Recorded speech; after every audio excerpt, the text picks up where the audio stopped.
আসসালামু আলাইকুম বন্ধুসকল, এই যে লাইটিং কোম্পানীৰ তৰফৰ পৰা সকলোকে মই আন্তৰিক শুভেচ্ছা জ্ঞাপন কৰিছোঁ। মোৰ নাম হাফিজুৰ ৰহমান। মই আজি আপোনালোকক দেখাবলৈ লৈছোঁ এটা 10 ইঞ্চি গ্ৰাইণ্ডাৰ লগতে 20 HP ডিজেল ইঞ্জিন আৰু এটা 1 ষ্টাৰ হোলাৰ। এই 1 ষ্টাৰ হোলাৰখন একবাৰ অৰ্ডাৰ কৰিছে, তেখেতৰ কাৰণে বনাইছোঁ। মই অলৰেডি আমাৰ মেচিন ৰেডি হৈছে, তেখেত ল'বলৈ আহি আছে। হিচাপত মই ভিডিঅ'টো আপোনালোকৰ ওচৰত দাঙি ধৰিছোঁ। মই আজি আপোনালোকক দেখাবলৈ লৈছোঁ এটা 10 ইঞ্চি গ্ৰাইণ্ডাৰ, যিটো গ্ৰাইণ্ডাৰত নেকি হলদি, মৰিচ, পিঠাৰ চাউল, যিকোনো শুকান জাতীয় বস্তু ধৰ গম, ভুট্টা সব পাউডাৰ কৰিব পাৰিব, বেসন, সুজি সব কৰিব পাৰিব। নিজৰ ইচ্ছা অনুযায়ী আপোনালোকে কাটিং কৰিব পাৰিব। যদি আপোনালোকে সুজি বনায়, চাউলৰ স্লাইড মুঠা কৰিব পাৰিব, তাতকৈও মুঠা কৰিব পাৰিব, তাতকৈও মুঠা, এনেকৈ নিজৰ ইচ্ছা অনুযায়ী কৰিব পাৰিব। যদি ইচ্ছা কৰে মিহি কৰিব পাৰিব, পাউডাৰো কৰিব পাৰিব। গৰুৰ খাবাৰ, গৰুৰ দানাৰ খাবাৰগিলা নিজৰ ইচ্ছা অনুযায়ী কৰিব পাৰিব। এইটো হয় 10 ইঞ্চি গ্ৰাইণ্ডাৰ। প্ৰতি ঘণ্টাত আপোনালোকে চাউল বা ভুট্টা 200 কিলো গুড়া কৰিব পাৰিব এই 20 HP ডিজেল ইঞ্জিনত। আৰু আপোনাৰ হলদি মৰিচ হ'লে মিনিমাম ঘণ্টাত 50 কিলো। এয়া মই লাইভ ডেমো ভিডিঅ' আপোনালোকৰ ওচৰত দাঙি ধৰিছোঁ। এক ভাইক দিছোঁ, তেখেতে অলৰেডি ল'বলৈ আহিছে। সি মানে হলদি মৰিচ তেখেতক মই আনিব দিছিলোঁ, হলদি মৰিচ পোৱা নাই। ধান ভাঙিলোঁ, ধান ভাঙা চাউলেদি মই বানি দেখাইছোঁ। প্ৰথমতে এইখন নতুন মেচিন হয়, মই এডজাষ্ট কৰি আছোঁ। প্ৰথমত স্লাইড মুঠা আহিছে, তাৰপিছত এইবাৰ চুজিৰ নিচিনা আহিব, তাৰপিছত নিজৰ ইচ্ছা অনুযায়ী পাউডাৰ কৰিব পাৰিব। এয়া চাওক, এইটো স্লাইড চুজিৰ নিচিনা হৈছে।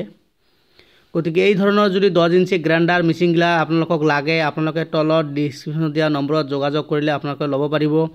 গতিকে মই যিসকলক অসমবাসী ৰাইজক বহুতকে মেচিন দিছোঁ, অসমবাসী মোৰ বহুত কাষ্টমাৰ আছে মোৰ অসমৰ, তেখেতসকলে হয়তো ৰাইচ মিল লৈছে, হয়তো 10 ইঞ্চি গ্ৰাইণ্ডাৰটো লোৱা নাই। তেখেতসকলে ছিংগেল 10 ইঞ্চি গ্ৰাইণ্ডাৰটো ল'ব পাৰিব, বা এনেকৈ 3-in-1 ছিষ্টেমো ল'ব পাৰিব। ধান ভাঙা লগতে পিঠাৰ চাউল গুড়ি গুড়া, হলদি মৰিচ গুড়ি গুড়া, মানে 3-in-1 2-in-1 ছিষ্টেম কৰিও ল'ব পাৰিব। এই 20 HP ডিজেলখনো মই এখন 2-in-1 কৰিছোঁ। এটা হলদি মৰিচ গুড়া কৰা আৰু হয় ধান ভনোৱা।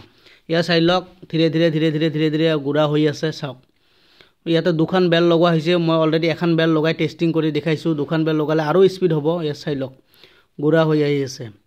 গতিকে মোৰ ভিডিঅ' বনোৱাৰ ইমান এক্সপিৰিয়েঞ্চ নাই, তথাপিও কিছুমান ভিডিঅ' আপোনালোকৰ ওচৰত দাঙি ধৰোঁ। আপোনালোকক মই ৰাইচ মিলৰ বহুতো ভিডিঅ' দাঙি ধৰিছোঁ। গতিকে এই ধৰণৰ যদি ৰাইচ মিল বা 10 ইঞ্চি গ্ৰাইণ্ডাৰগিলা যদি আপোনালোকক লাগে, আপোনালোকে তলত ডিছক্ৰিপশ্যনত দিয়া নম্বৰত যোগাযোগ কৰি ল'ব পাৰিব।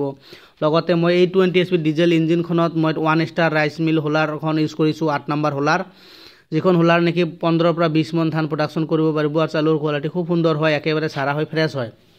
মই আজি আপোনালোকক দেখাইছোঁ 10 ইঞ্চি গ্ৰাইণ্ডাৰৰ লাইভ ডেমো। ইয়াত 10 ইঞ্চি গ্ৰাইণ্ডাৰৰ তাৰ লগত মই ফিটিং কৰিছোঁ 2-in-1। এই 10 ইঞ্চি গ্ৰাইণ্ডাৰৰ লাইভ ডেমো ভিডিঅ'টো মই আপোনালোকৰ ওচৰত দাঙি ধৰিছোঁ, আপোনালোকে চাই লওক। খুব সুন্দৰ ছিষ্টেম। প্ৰতি ঘণ্টাত আপোনালোকে 200 কেজি চাউল বা গম বা ভুট্টা গুড়া কৰিব পাৰিব। হলদি মৰিচ হ'লে 50 কিলো গুড়া কৰিব পাৰিব, পাউডাৰ কৰিব পাৰিব। একেবাৰে পেকেটিঙৰ নিচিনা আপোনালোকে কৰিব পাৰিব। পেকেটিঙৰ হলদি মৰিচগিলা যি ধৰণে গুড়া হয় আপোনালোকে কৰিব পাৰিব। দৰকাৰ পৰা আপোনালোকে হালধি লৈ আহিব বা মৰিচ লৈ আহিব। মই একেবাৰে পাউডাৰ কৰি আপোনালোকক লাইভ ডেমো দেখাই দিম। যদি আপোনালোকৰ পচন্দ হয় ল'ব, পচন্দ নহয় ল'ব নালাগে। মই একেবাৰে পেকেটিঙৰ নিচিনা মিলাই আপোনালোকক দেখাই দিব পাৰিম, কাৰণ মই নিজে প্ৰেক্টিকেল কৰি ইউজ কৰিছোঁ। সেই হিচাপত মই আপোনালোকক দেখাইছোঁ। ইয়াত চাওক, চাউল দি মই গুড়া কৰি দেখাইছোঁ। চাওক কিমান পাউডাৰ হৈছে। এনেকৈ চেম মৰিচো এনেকৈ হ'ব, হলদিও এনেকৈ হ'ব। ইয়াত চাই লওক, এইটো প্ৰথমে চুজিৰ নিচিনা হৈছে। মই আৰু একবাৰ দি দিছোঁ। তাৰপিছত মই আৰু এইটো ওপৰত যিটো টাইট দিয়া কি, এইটো টাইট দিছোঁ। এইটো যিমান টাইট দিব, এই চাকাখনৰ নিচিনা যে আছে, এইটো যিমান টাইট দিব সিমান পাউডাৰ হ'ব। আপোনাৰ নিজৰ ইচ্ছা অনুযায়ী সেইটো পাউডাৰ কৰিব পাৰিব। একেবাৰে আৰু তাতকৈ পাউডাৰ কৰিব পাৰিব, নিজৰ ইচ্ছা অনুযায়ী কৰিব পাৰিব। প্ৰতি ঘণ্টাত হাই প্ৰডাকশ্যন। যদি প্ৰতি ঘণ্টাত চাউল যদি 10 টকা কৰিও লয়, ঘণ্টাত 200 কেজি চাউলত আপোনালোকে মিনিমাম কিমান টকা পাব আপোনালোকে নিজেই চিন্তা কৰি চাওক। পিঠাৰ চাউলটো সকলোৱে আজিকালি খায়। গতিকে শুকান চাউল ইয়াতে সুন্দৰকৈ গুড়া কৰিব পাৰিব। প্ৰতি ঘণ্টাত যদি 200 কেজিও হয়, 10 টকাকৈ হ'লেও চাওক কিমান ইনকাম হয়। গতিকে এই ধৰণৰ যদি 10 ইঞ্চি গ্ৰাইণ্ডাৰগিলা লাগে, অতি শীঘ্ৰে তলত ডিছক্ৰিপশ্যনত দিয়া নম্বৰত যোগাযোগ কৰক আৰু ঘৰতে বহি অৰ্ডাৰ কৰক। অৰ্ডাৰ কৰাৰ পিছত আমাৰ কাম বনোৱা হয়, 1 সপ্তাহত আমাৰ ডেলিভাৰী দিয়া হয়। 1 সপ্তাহৰ ভিতৰত আপোনালোকে পাব। হয়তো লগে এইটো নাপায়, এইগিলা মাল খোলা আহে, আমাৰ ইয়াতে ফিটিং কৰা হয়। গতিকে আমাৰ অসমৰ কুৰিয়াৰ ছাৰ্ভিচৰ ব্যৱস্থা আছে। আপোনালোকে অতি শীঘ্ৰে তলৰ ডিছক্ৰিপশ্যনৰ নম্বৰত যোগাযোগ কৰি অৰ্ডাৰ কৰক। ধন্যবাদ।